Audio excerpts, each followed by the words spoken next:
Hello दोस्तों, आप सबका स्वागत है हमारे यूट्यूब चैनल में। आज हम सब जानेंगे भाई दूज की कथा। चलिए शुरू करते हैं भाई दूज की कथा को। एक बुढ़िया माई थी, उसके 7 बेटे और एक बेटी थी। बेटी की शादी हो चुकी थी। जब भी उसके बेटे की शादी होती, फेरों के समय एक नाग आता और उसके बेटे को डस लेता था। बेटे की मृत्यु हो जाती और वो विधवा। इस तरह से उसके 6 बेटे मर गए और 7वें की शादी होनी बाकी थी। इस तरह अपने बेटों के मर जाने के दुख से बूढ़ी माई रो रो के अंधी हो गई थी। भाई दूज आने को हुई तो भाई ने कहा कि मैं बहन से तिलक कराने जाऊंगा। माँ ने कहा ठीक है। उधर जब बहन को पता चला कि उसका भाई आ रहा है तो वह खुशी से पागल होकर पड़ोसन के गई और पूछने लगी कि जब बहुत प्यारा भाई घर आए तो क्या करना चाहिए, क्या बनाना चाहिए। चलिए पड़ोसन उसकी खुशी को देखकर जल भुन गई और कह दिया कि दूध से रसोई लेप, घी से चावल पका। बहन ने ऐसा ही किया। उधर भाई जब बहन के घर आया तो उसने देखा रास्ते में सांप मिला। सांप उससे डसने को हुआ। भाई बोला तुम मुझे क्यों डस रहे हो? सांप बोला मैं तुम्हारा काल हूँ और मुझे तुमको डसना है। भाई बोला मेरी बहन मेरा इंतजार कर रही है, मैं जब तिलक करा के वापस लौटूंगा तब तुम मुझे डस लेना। सांप ने कहा भला आज तक कोई अपनी मौत के लिए लौट के आया है तो जो तुम आओगे? भाई ने कहा अगर तुझे यकीन नहीं है तो तू मेरे झूले में बैठ जा। मैं जब मैं अपनी बहन के तिलक कर लूं तब तुम मुझे डस लेना। सांप ने ऐसा ही कहा। किया भाई बहन के घर पहुंच गया। दोनों बड़े खुश हुए। भाई बोला बहन जल्दी से खाना दे, बड़ी भूख लगी है। बहन क्या करे, ना तो दूध की रसोई सूखे ना ही घी में चावल पके।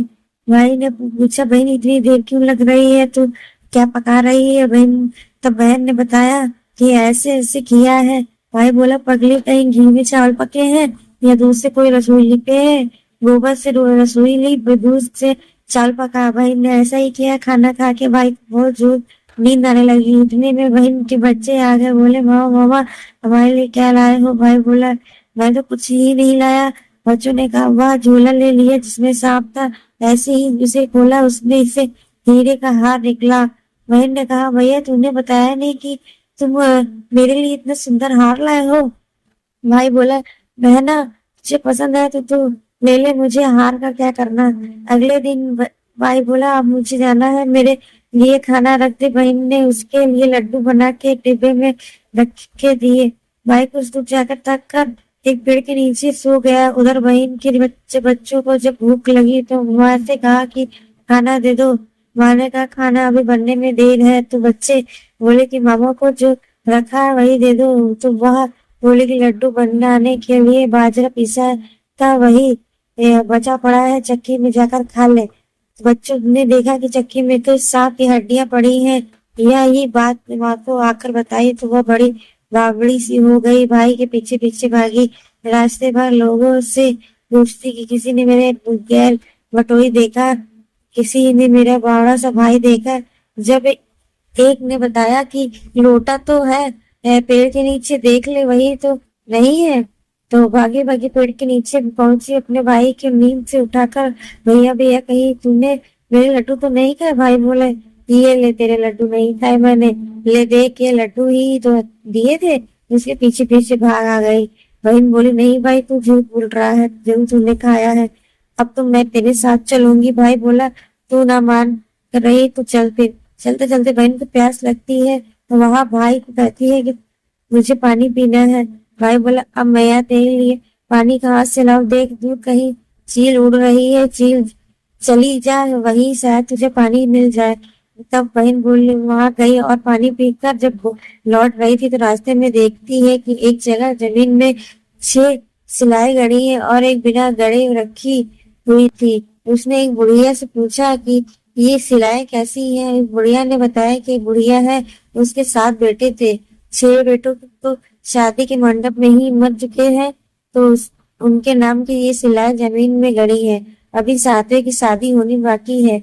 जब उसकी शादी होगी तो वह भी मंडप में ही मर जाएगा, तब वह 7वीं शिला भी जमीन में गड़ जाएगी। यह सुनकर वही समझ गई कि ये सिलाई किसी और की नहीं बल्कि उसके भाइयों के नाम की है।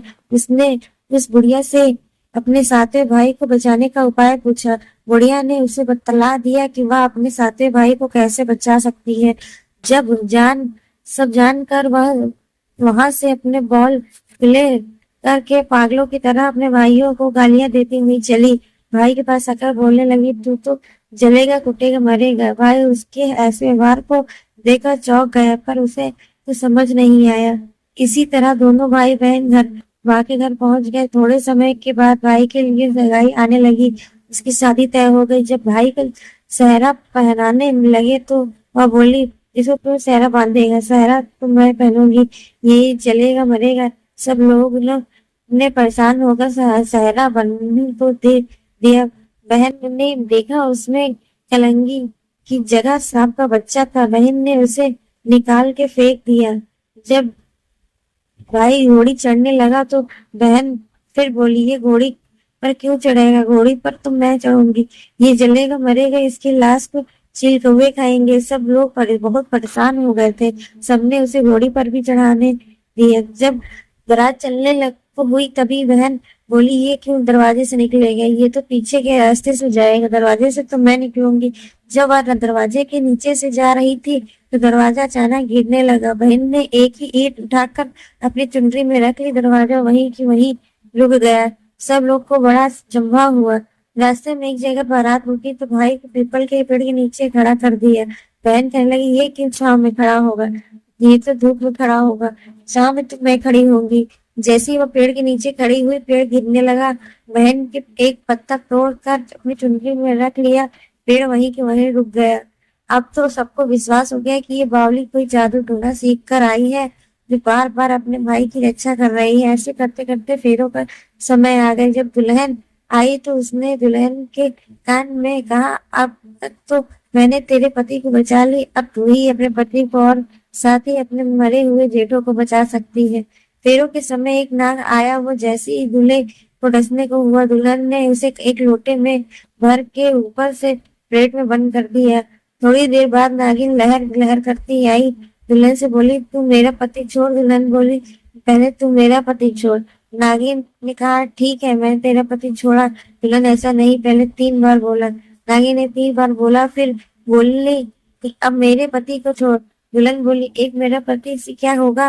हंसने बोले, के लिए जेठ भी तो चाहिए, एक जेठ भी छोड़। नागिन ने जेठ के भी प्राण दे। फिर दुल्हन ने कहा, एक जेठ से लड़ाई हो गई तो एक और जेठ तो विदेश चला गया, तो तीसरा जेठ भी छोड़। इस तरह एक एक करके दुल्हन ने अपने 6 जेठ की जीवित कर लिए।